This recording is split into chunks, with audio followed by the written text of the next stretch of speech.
The All.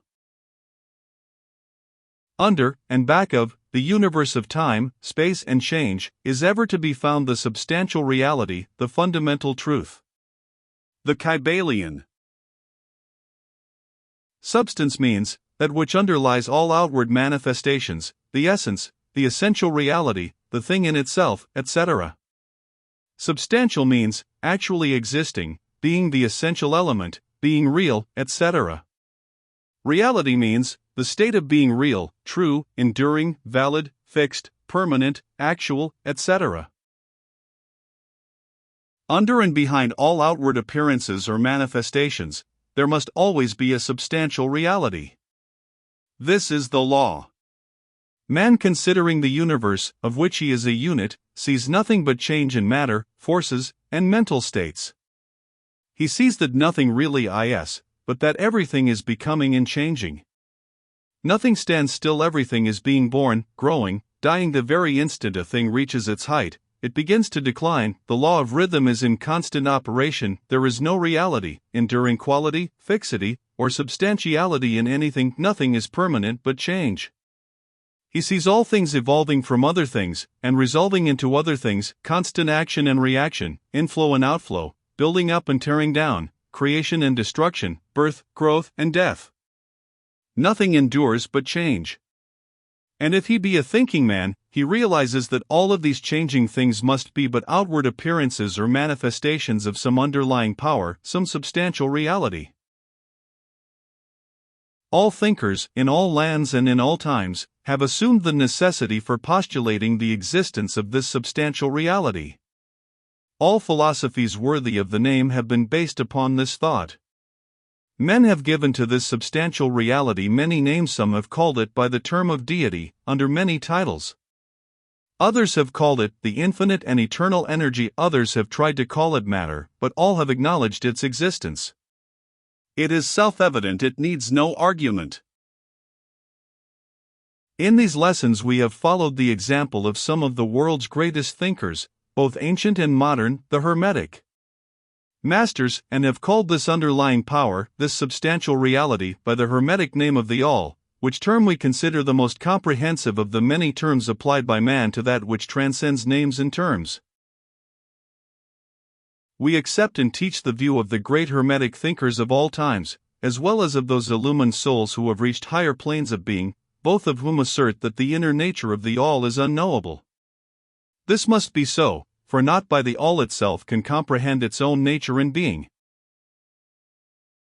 The Hermetists believe and teach that the All, in itself, is and must ever be unknowable.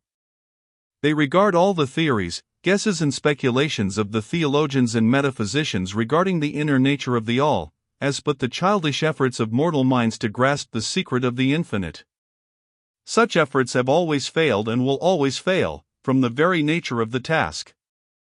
One pursuing such inquiries travels around and around in the labyrinth of thought, until he is lost to all sane reasoning, action or conduct, and is utterly unfitted for the work of life. He is like the squirrel which frantically runs around and around the circling treadmill wheel of his cage, traveling ever and yet reaching nowhere, at the end a prisoner still, and standing just where he started. And still more presumptuous are those who attempt to ascribe to the All the personality, qualities, properties, characteristics, and attributes of themselves, ascribing to the All the human emotions, feelings, and characteristics, even down to the pettiest qualities of mankind, such as jealousy, susceptibility to flattery and praise, desire for offerings and worship, and all the other survivals from the days of the childhood of the race. Such ideas are not worthy of grown men and women, and are rapidly being discarded. At this point, it may be proper for me to state that we make a distinction between religion and theology, between philosophy and metaphysics.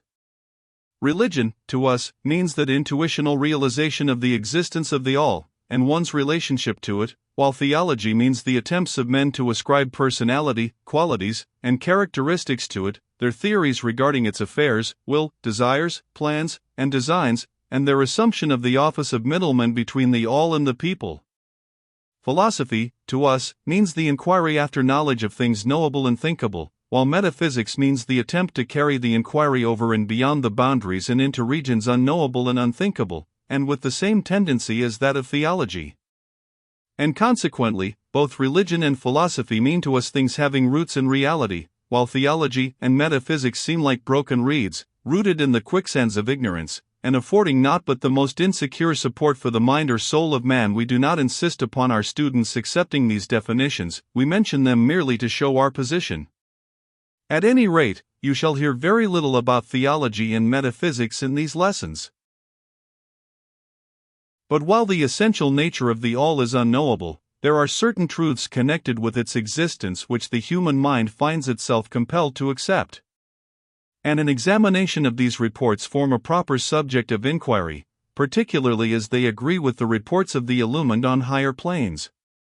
And to this inquiry we now invite you.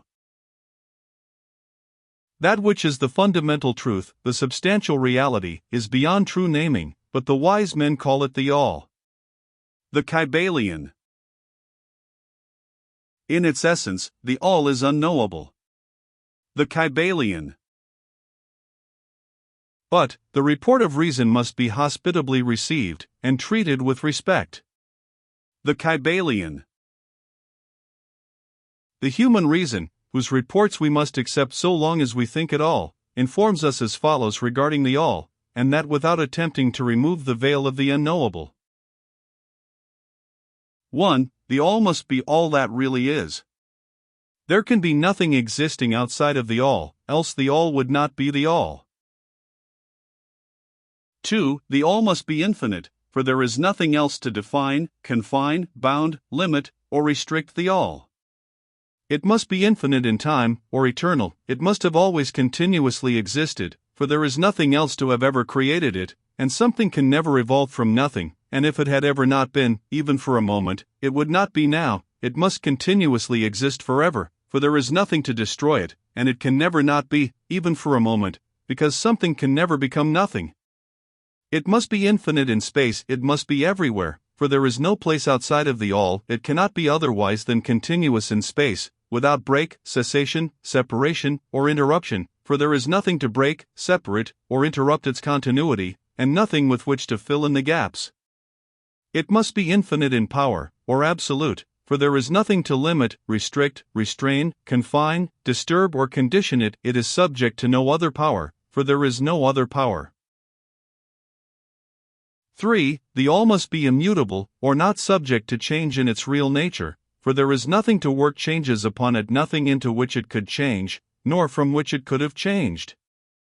It cannot be added to nor subtracted from, increased nor diminished, nor become greater or lesser in any respect whatsoever. It must have always been, and must always remain, just what it is now. The all, there has never been, is not now, and never will be, anything else into which it can change.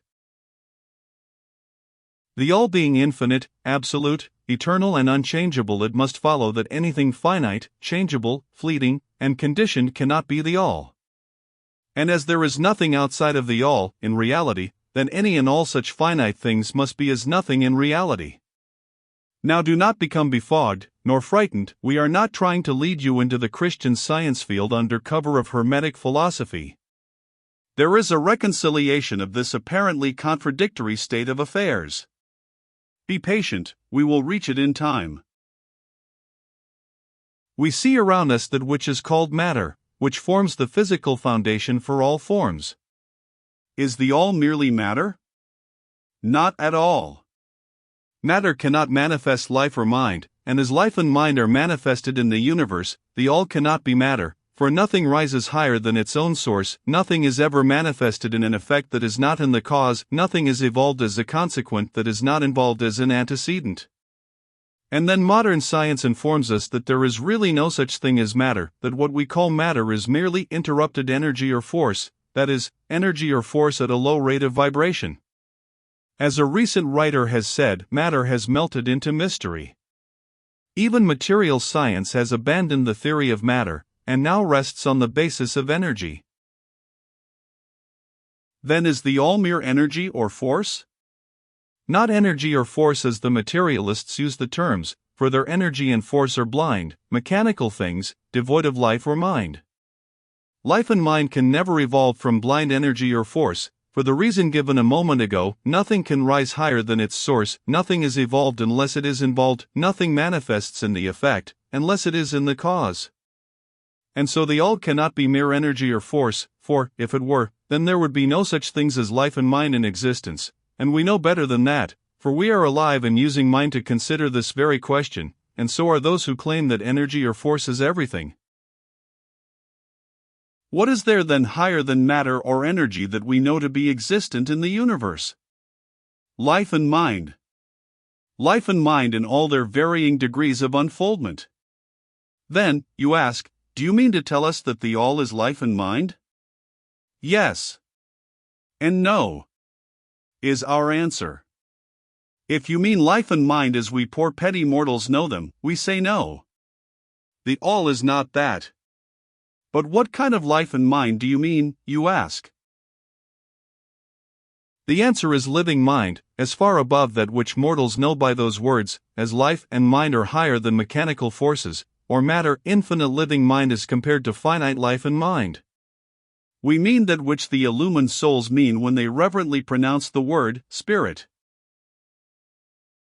The all is infinite living mind, the illumined call it spirit.